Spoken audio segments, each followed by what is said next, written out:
Bom dia. Você vai bem? Firme? Amém? Antes eu quero agradecer a Deus o privilégio de poder estar aqui com vocês.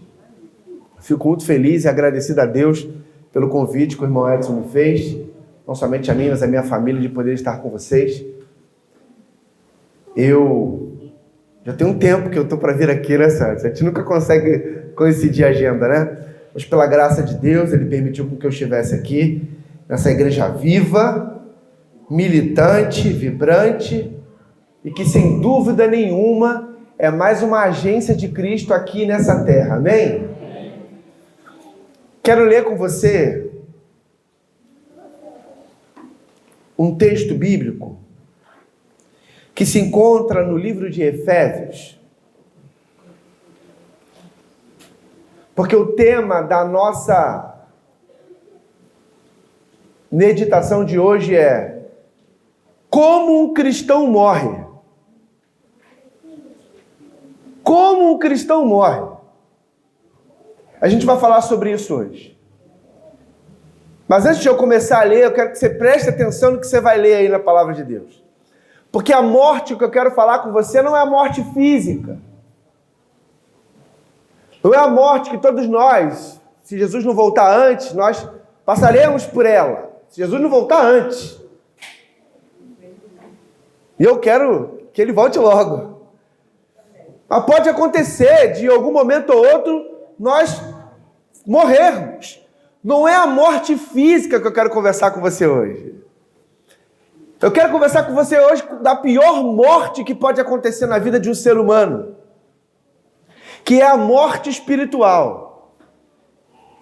Abra sua Bíblia no livro de Efésios, o capítulo é o capítulo 2, o versículo é o versículo 1. Efésios, capítulo 2, versículo 1.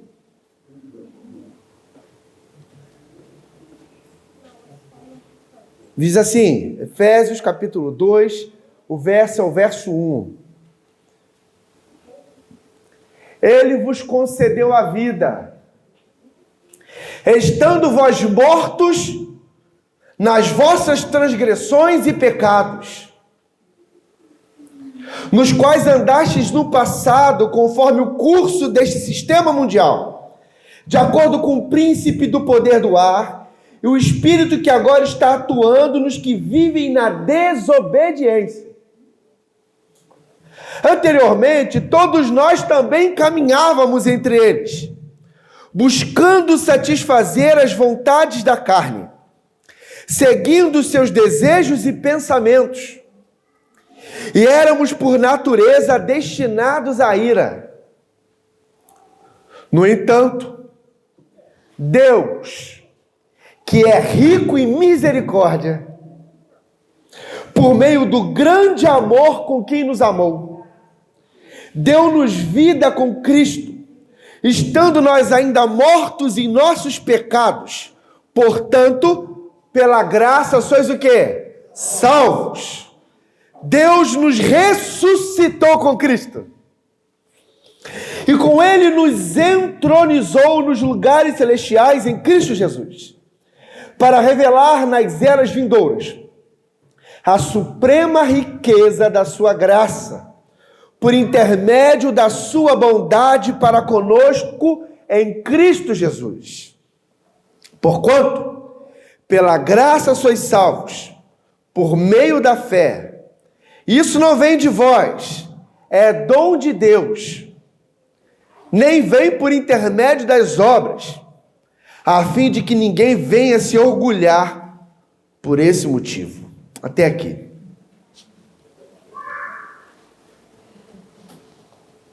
É possível o cristão estar aqui, me olhando, respirando, e ainda assim estar morto.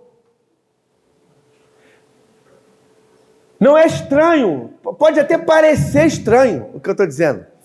Mas o que eu quero que você entenda aqui, o que a gente vai conversar nessa manhã é a ideia de que um cristão pode estar aqui, ele pode ler a Bíblia, ele pode estudar a lição, ele pode participar dos cultos, ele pode fazer tudo isso, mas ainda assim estar morto. E a ideia aqui dessa manhã é trabalhar para que eu não morra espiritualmente, porque, como eu disse, a pior morte que pode acontecer na minha vida e na sua vida é a morte espiritual. Cristo se preocupava muito mais com a vida espiritual das pessoas do que com a vida nesse mundo, a vida carnal. Ai, Tiago, estranho. Então Cristo não se preocupa comigo, com o que eu passo hoje. Eu não estou dizendo isso. O que eu estou dizendo para você é que Cristo valoriza muito mais a vida espiritual, porque Ele sabe que é a vida do porvir que mais importa. É por isso que muitos dos nossos irmãos do passado deram a própria vida em prol do Evangelho. É por isso que o apóstolo Paulo dizia, porque para mim viver é Cristo e morrer é o quê? Lucro. Entende isso? Porque ele entendia que o que Deus tinha, Romanos 8,18 diz isso, o que Deus tem para me revelar é muito maior do que as dificuldades que eu tenho passado nesse mundo. Se eu vivo nesse mundo com as expectativas desse mundo, eu talvez seja o mais infeliz de todos os homens.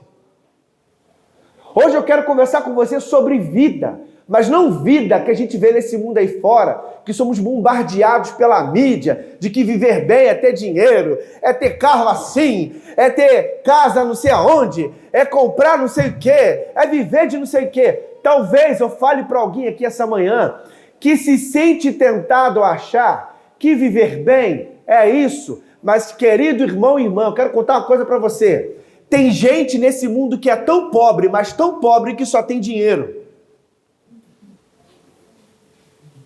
Então, como um cristão morre? É isso que a gente vai conversar hoje. O que eu, como cristão, preciso fazer para morrer espiritualmente? Porque eu quero contar para você uma coisa. O objetivo do diabo não é matar você. Se tem alguém aqui achando, não, o diabo quer me matar. Não é matar você. Porque ele sabe que se ele matar você agora, você está salvo. O objetivo do diabo não é matar a minha família, não. Porque se eu pegar meu carro aqui agora, com a minha família, andar aqui e vir um caminhão e matar a minha família, acabar com o meu carro, sabe o que vai acontecer comigo, com a minha família, queridos? O que é a morte para mim e para você? O que é a morte para mim e para você? Você sabe de alguma coisa que acontece quando você está dormindo? Eu não sei de nada. Minha esposa fala que eu morro depois ressuscito quando eu acordo. Pode nego falar, fazer, eu não acordo. O que é a morte para mim e para você? É um sono. Se vem um carro, acaba com o meu carro ali, arrebenta, mata todo mundo, a gente não vai nem ver o que aconteceu. Sabe o que vai acontecer? Quando o Senhor Jesus voltar, nos altos céus, em cima das nuvens, chamando o meu nome, o nome da minha família, nós vamos acordar e subir com Ele, queridos. Entende que o diabo não quer matar você. Ele quer tirar você da presença de Deus, porque ele sabe que quanto mais ele tira você da presença de Deus, aí tu morre espiritualmente. Vou contar para você uma história. O diabo reuniu todos os demônios dele. Fez uma reunião. E aí um demônio levantou a mão e falou assim, eu quero dizer uma coisa. Eu peguei um monte de cristão, crianças, idosos, mulheres, pessoas de todos os tipos, joguei numa arena. Botei um monte de gladiador com espada, arrancando cabeça, leão indo para cima. Foi a coisa mais linda do mundo. Todos eles morreram. Os demônios começaram a bater palma. É isso aí! Parabéns! Muito bem! O diabo olhou para ele e falou assim, muito bem. Só tem um único problema. Eles estão salvos. Depois veio um outro demônio, levantou a mão, pediu a palavra. Eu peguei um navio cheio de crente querendo fugir da gente. E aí eu fiz uma confusão no mar. Era relâmpago, não sei o que lá. Eu sei que naufragou o navio. Foi lindo ver aquele monte de crente morrendo afogado, agonizando. E os outros demônios começaram a bater palmas. Isso você é demais, você já ganhou. E o diabo olhou para ele e falou assim, muito bem, só tem um único problema. Eles estão salvos.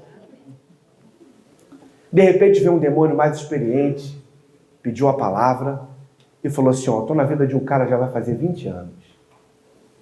Ele era animado na igreja, ele participava das coisas na igreja, estudava. Só que aí eu botei um monte de amigo na vida dele que só ensinou o que não prestava. Ele parou de se ligar nas coisas de Deus, botei mulheres. Ele passou agora a fazer happy hour na sexta-feira, porque disse que não tinha nada a ver, estava com os amigos. Aí eu apresentei bebida, assim, enfim. 20 anos depois, esse camarada está fora da igreja. Pegou um câncer por causa do cigarro. E agora está numa cama, cheio de câncer, pertinho de morrer. Enquanto esse demônio falava, veio um outro demônio menor, assim, falou um negócio no ouvido dele. Falou assim, olha, acabei de receber uma notícia maravilhosa. Esse homem acabou de morrer. E aí o diabo veio, deu um abraço forte nele e falou, é isso aí. É disso que eu preciso. Sabe por quê, queridos? Porque o objetivo do inimigo de Deus não é acabar com a tua vida, não. O objetivo dele é tirar você da presença de Deus, porque quando você sair da presença de Deus, é aí que ele vai acabar contigo. Primeiro ele te tira da presença de Deus, ele te humilha, e quando não tem mais nada para humilhar você, já está no fundo do poço, aí ele te mata. E isso acontece porque nós morremos espiritualmente. Quantas pessoas que nós conhecemos que estavam vivos espirituais e hoje estão mortos espirituais. E Cristo nos tirou das trevas para a sua maravilhosa luz, não foi para achar tudo muito bonito, não, queridos. Deus nos levantou para que pudéssemos ressuscitar essas pessoas mortas lá atrás.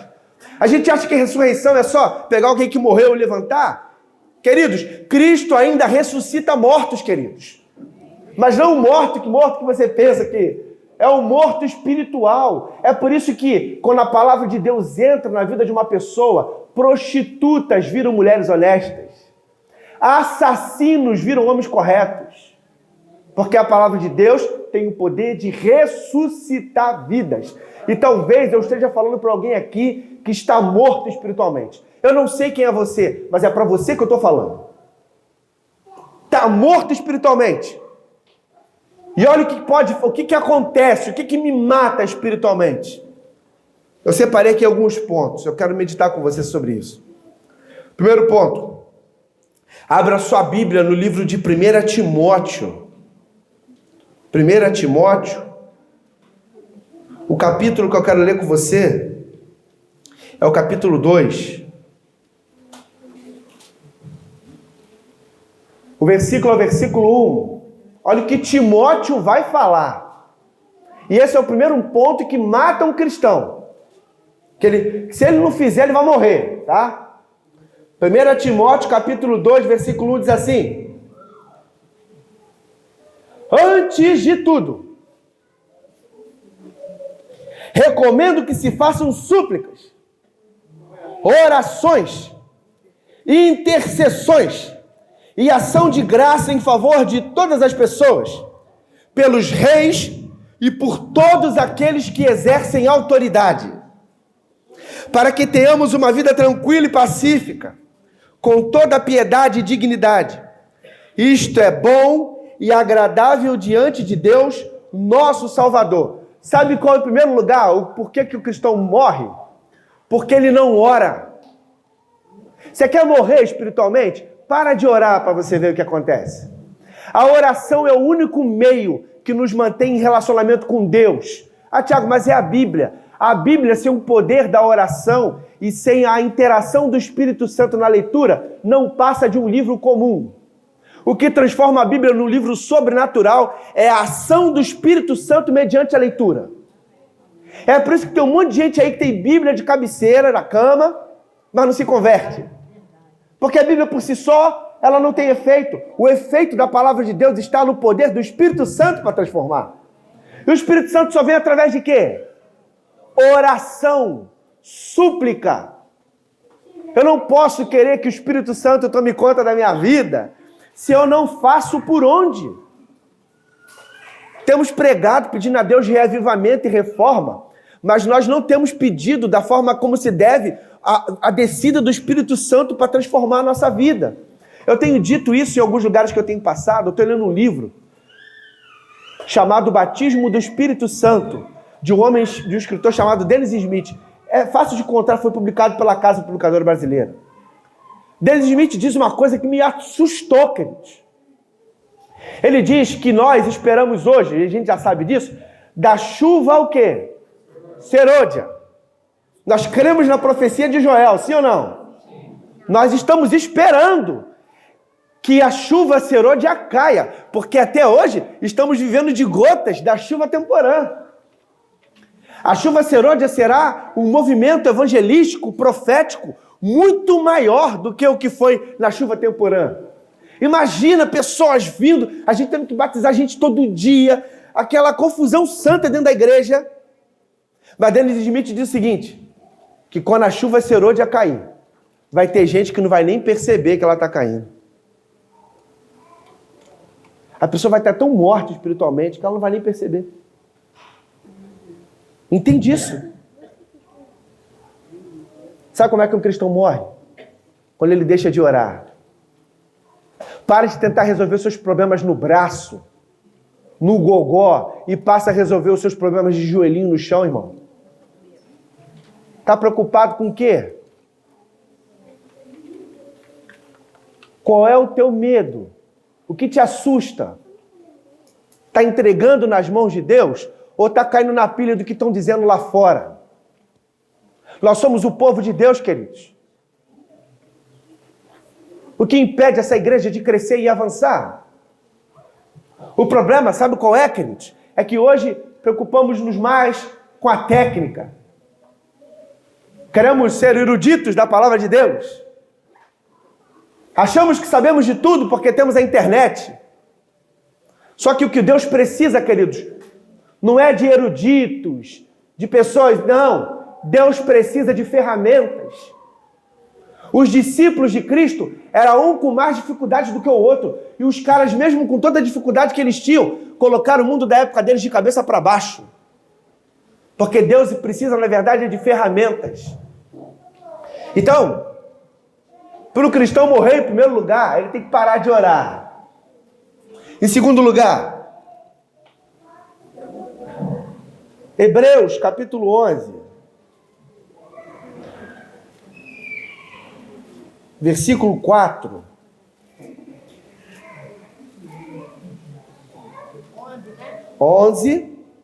Hebreus capítulo 11, o versículo 4, olha o que diz.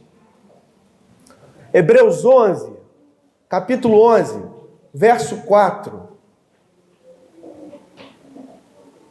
Diz assim: pela fé, Abel ofereceu a Deus um sacrifício mais excelente que Caim. Por meio da fé, ele foi reconhecido como justo. No momento em que Deus aprovou sua oferta, apesar de estar morto, seu testemunho de fé ainda é eloquente ou ainda vive. Queridos, por que Abel morreu? Você sabe por que Abel morreu? Quem matou Abel? Seu irmão. Por que ele morreu? Caim teve inveja. Por que ele teve inveja? O que Abel fez para desenvolver a inveja no coração do irmão? Ele foi o quê? Fiel. Ele foi fiel, querido. Por que eu escolhi esse verso para tratar do segundo ponto que faz o cristão morrer? E o segundo ponto é infidelidade. A infidelidade pode matar o cristão. E eu escolhi esse verso, sabe por quê, queridos? Porque quando você decide ser fiel, naturalmente as pessoas vão ficar apontando o dedo para você. Ah, isso é seu santinho. Ai, não, né? A dona Lúcia, santinha. Toda vez que você toma uma direção ao lado de Cristo, as pessoas que estão perdidas e não têm o coração aberto para a palavra do Senhor, vão criticar você. A gente vive num mundo hoje que é difícil ser fiel. A gente vive num mundo hoje onde você é motivado a esconder as suas reais intenções cristãs. E aí, acontece de o camarada ser o 007 do reino de Deus. Sabe quem é o 007 do reino de Deus? Alguém que já viu? Sabe não? Eu sou adventista e ninguém sabe. Na faculdade ninguém sabe que eu sou adventista. No trabalho ninguém sabe. É o 007 do reino de Deus. Queridos, para um cristão morrer em segundo lugar, é só ele ser infiel. Infiel a Deus naquilo que ele pediu. Infiel a Deus nos dízimos, nas ofertas. Infiel a Deus nos seus mandamentos. Infiel a Deus em tudo aquilo que ele orienta para que pudéssemos seguir. A infidelidade, queridos, é uma porta fechada para nós no céu. Deus não vai conseguir levar infiéis para o céu. É duro isso, é muito duro, mas Deus não vai. Não tem como, irmãos. Não tem como. Quer ver um exemplo? Quantos são casados aqui? Levanta a sua mão, por favor. Casados. Muito bem. Vou usar a Mônica, que ela é minha amiga, não vai me processar depois, né? Mônica, seu esposo está aqui não, né? Está aqui? Como é que é o nome do senhor, irmão? Marcelo. Olha, Mônica e Marcelo, legal, olha. Combinaram até nisso, né? Marcelo, eu estou usando a Mônica porque ela é minha colega de trabalho lá na escola, tá? E a minha amiga eu posso usar. Se eu falar que não, eu não vou usar não, tá? Você que manda. Mas deixa eu fazer uma pergunta. Mônica, você que é casado também, pensa que a pergunta é para você também. Você algum dia já pegou teu esposo e falou assim: meu amor Marcelo, a partir de hoje, de domingo a quarta-feira, você vai morar na casa da vizinha. E de quinta a sábado você é lá em casa. Já fez isso? Já fez isso com a sua esposa, Marcelo? Alguém aqui já fez isso? Não responda, pelo amor de Deus. Alguém aqui já fez isso? Alguém tem coragem de fazer isso? Meu amor, você hoje vai morar na casa do vizinho de domingo a quarta-feira.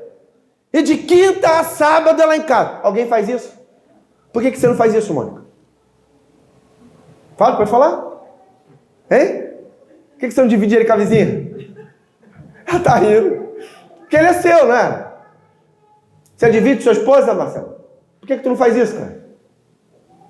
Por que tu não divide a dona Lúcia, certo? Não? Sabe por que a gente não divide? Porque é nosso, a gente ama. A gente tem um relacionamento profundo com ele. É o meu marido, é minha esposa. É a pessoa que eu amo, que Deus escolheu para estar do meu lado. Agora, se eu, como ser humano pecador, não divido aquilo que eu amo com alguém, por que Deus tem que dividir você com o mundo? Por que Deus tem que ficar dividindo você? Não, mas eu estou aqui, mas depois eu vou para lá, mas depois eu volto. Não! Queridos, infidelidade pode tirar a gente do céu. Infidelidade pode tirar você tranquilamente do céu. Em segundo lugar, sabe por que um cristão morre? Quando ele se torna infiel. Vamos seguir aqui. O próximo está lá em 1 Coríntios, capítulo 9. 1 Coríntios, capítulo 9.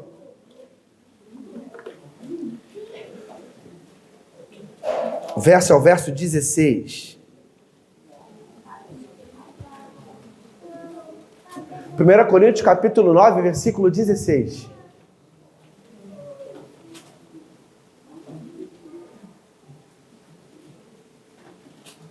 Olha o que Paulo vai dizer.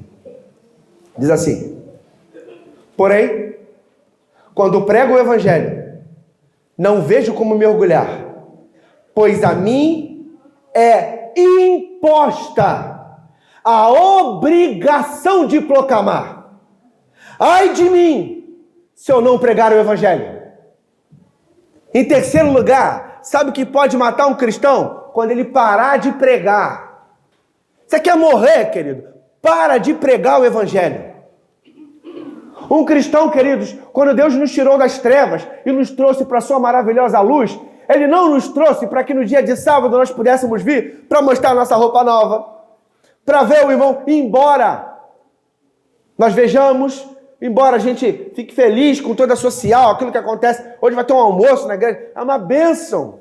Agora, o principal motivo de termos saído das trevas e vindo para a luz não é para fazer social. Porque, queridos, isso quem faz é clube. Igreja não é clube. Uma igreja que não prega o evangelho é clube. Uma igreja, para cumprir a missão que Cristo designou para ela aqui nessa terra, ela precisa pregar o evangelho. Como diz o apóstolo Paulo, é a nossa obrigação que nos foi imposta. Imposta. Que a igreja foi levantada por Deus para pregar para quem está perdido lá fora. É o maconheiro sim, queridos. É o viciado sim. É para esses que a gente tem que pregar o evangelho. É para quem está perdido lá fora, queridos. Foi para esses que Jesus também morreu. Foi por esses. Entende que uma igreja que não prega o evangelho é uma igreja morta. Uma igreja que está morta. Eu botava a minha agenda dos lugares onde eu ia pregar, na minha rede social. Que tinha gente que gosta no meu ministério, vai lá para ver o irmão Tiago, o pessoal vai. Eu botava. Eu reparava que 3 sábados seguidos, um jovenzinho ficou indo atrás de mim. 3 sábados seguidos. Eu preguei na Baixada, ele foi. Eu preguei em Campo Grande, ele foi. Eu preguei não sei onde, ele foi.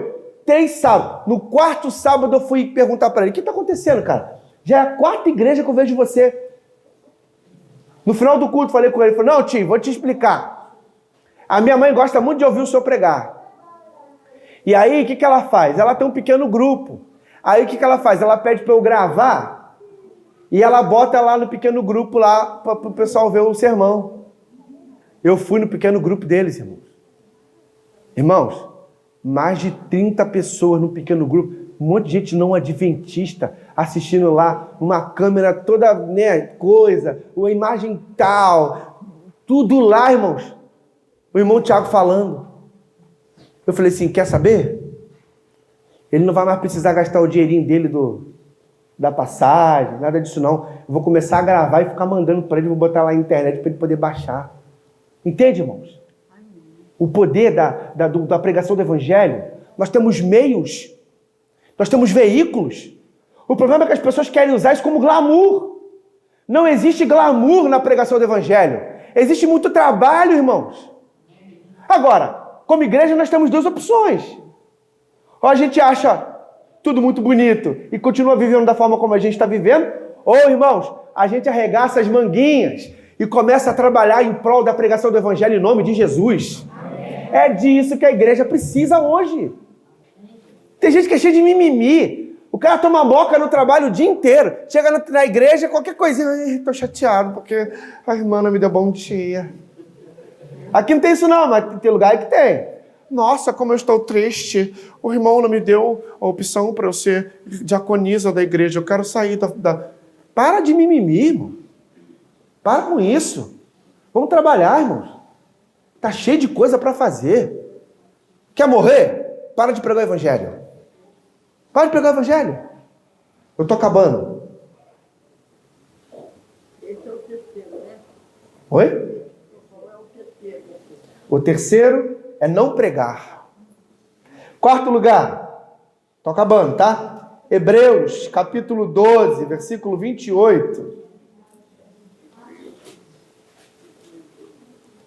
Hebreus, capítulo 12, o verso 28.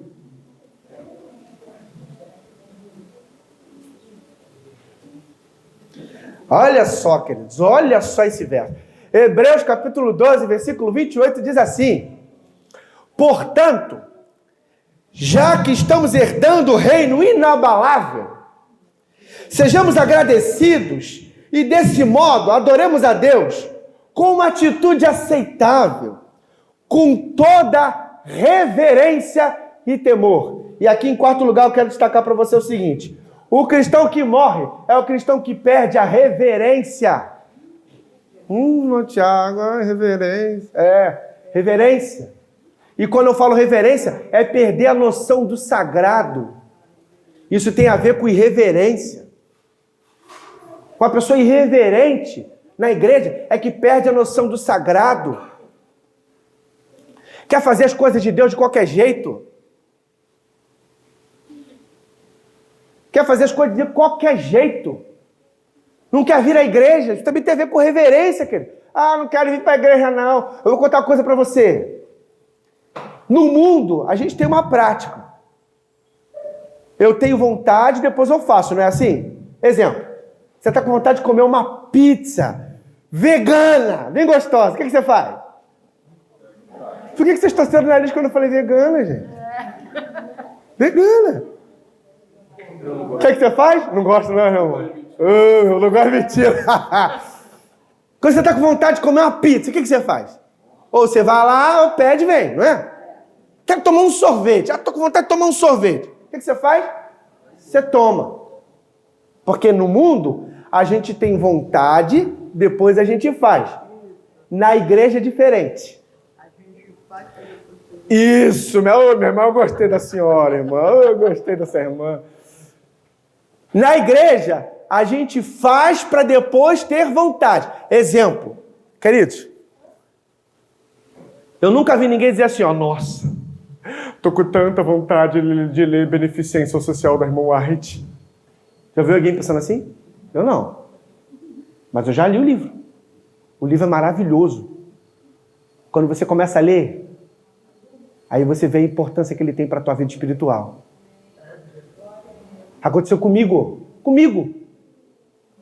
Quarta-feira, saí do trabalho, falei, olha, agora eu vou para casa, vou deitar no sofá, vou tomar um suco de framboesa e vou lá deitar para ver alguma coisa lá, louvor, alguma coisa. Na quarta-feira, quando eu cheguei em casa, tava a esposa, os filhos, tudo arrumadinho para ir para a igreja. Eu falei, não, amor, não quero ir para a igreja hoje. Falei, levanta, porque quando tá cansado, tu vai pro trabalho. Por que não vai para a igreja? Mulher, a esposa joga sujo, né?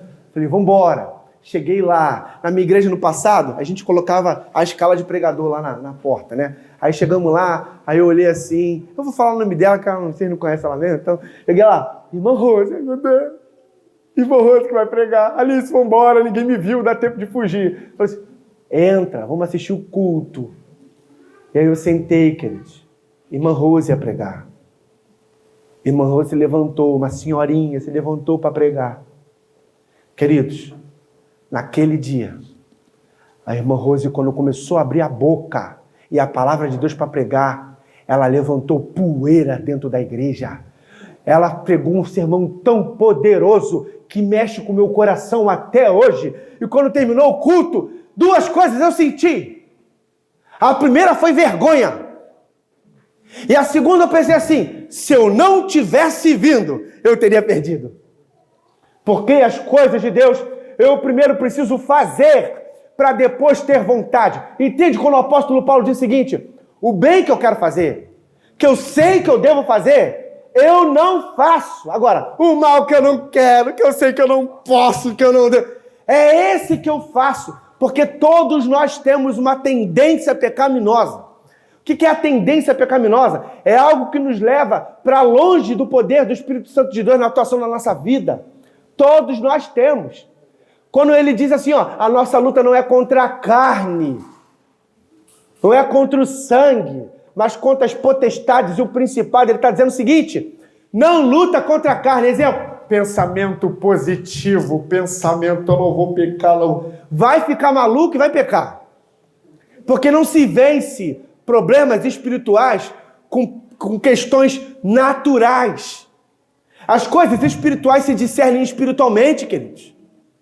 Eu não consigo vencer as lutas da minha vida, os pecados que eu luto contra eles, porque irmão White diz isso, que tem pecado que eu vou lutar o resto da minha vida contra ele.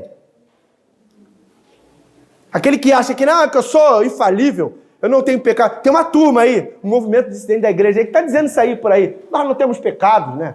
A gente é sem pecado. Mentira. Porque a Bíblia diz que... Eu tenho autoridade para chamar de mentiroso, porque a Bíblia diz que aquele que não tem pecado é mentiroso. Mentiroso.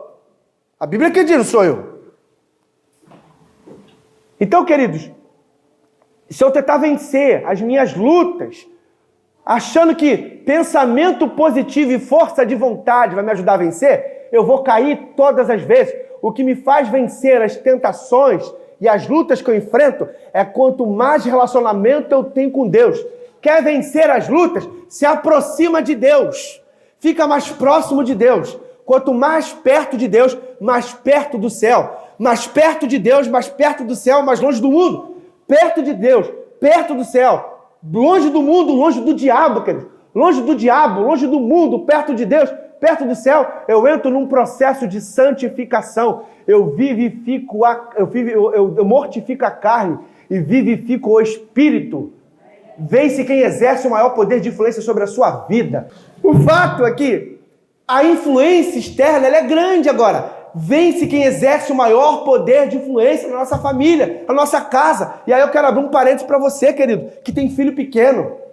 Para de ficar falando mal da igreja na frente dos teus filhos. Para de ficar falando mal do pastor na frente dos teus filhos. Para de falar, sabe por quê? Ele vai crescer ouvindo isso, e quando ele crescer e sair da igreja, você vai ficar chateado. Aí vai olhar, é claro, passou a vida dele inteira falando mal da igreja, do pastor, de não sei quem. Por que ele fica feliz com a igreja desde quando? Lógico. Toda vez que no almoço está falando mal de não sei quem, no outro almoço falando mal de não sei quem, ele vai crescer ouvindo isso. Eu tenho um amigo que o filho dele foi para o Canadá estudar lá. Chegou para mim e falou, olha pelo meu filho. Eu falei, o que houve? O meu filho está abandonando a igreja. Está revoltado com a instituição, com a igreja, com não sei quem. Eu olhei para ele e falei, é claro que ele está revoltado. Você sempre foi um revoltado. Sempre falou mal da igreja, falou mal disso, falou mal disso, falou mal disso. Tu quer que teu filho seja como? Ele aprende. Ele aprende. Queridos, reverência. Você quer morrer? Seja irreverente. Aí você morre. Em último lugar. Tinha mais, mas eu vou acabar aqui porque nosso tempo já foi. João capítulo 9, versículo 31. João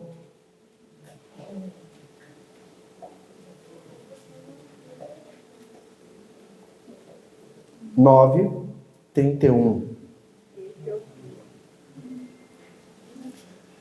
Olha só o que ele vai dizer. Olha só o que ele vai dizer. Olha só, vamos lá. É sabido que Deus não ouve pecadores. Presta atenção nisso aqui. É sabido que Deus não ouve pecadores. Mas a todo adorador de Deus e a todo que faz a sua vontade, a esse ele atende. Deixa eu contar para você. Qual é a diferença do pecador e daquele que faz a vontade de Deus? Não é pecador não esse? O que faz a vontade de Deus é pecador, sim ou não? Então por que Deus está dizendo assim, ó? Ele não atende os pecadores, mas aquele que faz a vontade de Deus, ele só atende. Por que ele está dizendo isso? Porque eles são obedientes. Ô, minha irmã, essa irmã aqui é das minhas. Eu gostei dessa irmã. Queridos, todos são pecadores. Só que existe uma diferença. Existe aquele pecador que procura fazer a vontade de Deus. E existe aquele pecador que não está nem aí, prefere viver na iniquidade. Prefere achar que está tudo bem. Em último lugar, o que pode fazer um cristão morrer é ele não fazer a vontade de Deus. Para de fazer a vontade de Deus para tu ver o que acontece. Tu morre. Se Deus falou para você que é sábado, querido. Não tem mimimi para dizer que não é sábado, não. Mas certa vez uma jovem me procurou e falou assim, irmão Tiago, me prove na Bíblia de que não posso tatuar o meu corpo. Ah, irmão, olhei para ela e falei, tu toma vergonha na cara. Você quer que eu ache Bíblia? Você já está convicta. Eu posso mostrar qualquer passagem bíblica sobre o assunto que você vai ouvir, vai estar no ouvido e vai sair pelo outro. Uma outra jovem olhou para mim e falou assim, fui pregar na igreja, a jovem olhou para mim e falou assim, irmão, roubar é pecado? Eu falei, é. E mentir é pecado? Eu falei, é. E xingar os outros é pecado? Eu falei, é. Pecado. E fazer sexo com meu namorado é pecado? Eu falei, é. Se você não casar com ele, é pecado. Então, irmão, o senhor pregou aí de que não tem pecado, não tem pecadinho nem pecadão. Só tem consequência de pecado. E que nós temos tendências pecaminosas, somos pecadores. Então, assim, ó, eu tomei a conclusão. Falei, pode. Eu vou fazer sexo com meu namorado. Como assim? Decidi. Vou ter vida sexual com ele. Se tudo é pecado, eu já peco mesmo. Então, vou pecar sim. Irmãos, não teve nada que eu dissesse para ela que fizesse ela demover dessa ideia. Nada. Você tem com ela, bater papo e tal, mas isso aí é loucura. Esse cara, se ele tá pedindo isso para você, pode ter certeza que é bem provável que ele não fique contigo, ele vai te usar, fica esperto. Não, irmão, não. Nada que o senhor diga. Falei, tá bom. Fui embora chateado, irmão. Chateado. 6 meses depois eu voltei na igreja dela. Ô, irmão, precisa ver que lindo, irmãos, a barriguinha dela. Grávida! O pai, o nordestino, terrível, quando descobriu que a filha estava grávida, botou para fora de casa. Estava morando de favor na casa de uma irmã. O bonitão, sabe o que ele fez? Fique tranquila! Fique tranquila! Eu vou pagar a pensão para o meu filho. Sabe o valor da pensão, irmão? R$ 135,50. Top! Dá para criar assim, irmão? 135? Dá, né? Sobra. Dá sobra, né? Você que tem filho pequeno, dá? Dá, irmão? Que isso, irmão? Mas não é bolsa de compra. Não é uma bolsa de compra, irmão. Mas foi o que ele deu para ela criar o filho dela. E ele, ó, vinha na pipa. Meteu o pé, como diz o irmão. Aí eu fui pregar, ela estava lá. Eu gosto de pregar assim, né? Por causa do Covid a gente não pode mais fazer muito isso, né? Mas eu gostava de pregar, falando com os irmãos, andando, mexendo com um com o outro. E aí, irmãos, ela sentada na frente. Toda vez que eu chegava perto, ela chorando. Se eu chegasse perto dela, irmão, eu me afastava lá, parava de chorar um pouquinho. Chegando, gritava. Aí, no final do culto, ela olhou para mim e falou assim, irmão, se eu tivesse ouvido.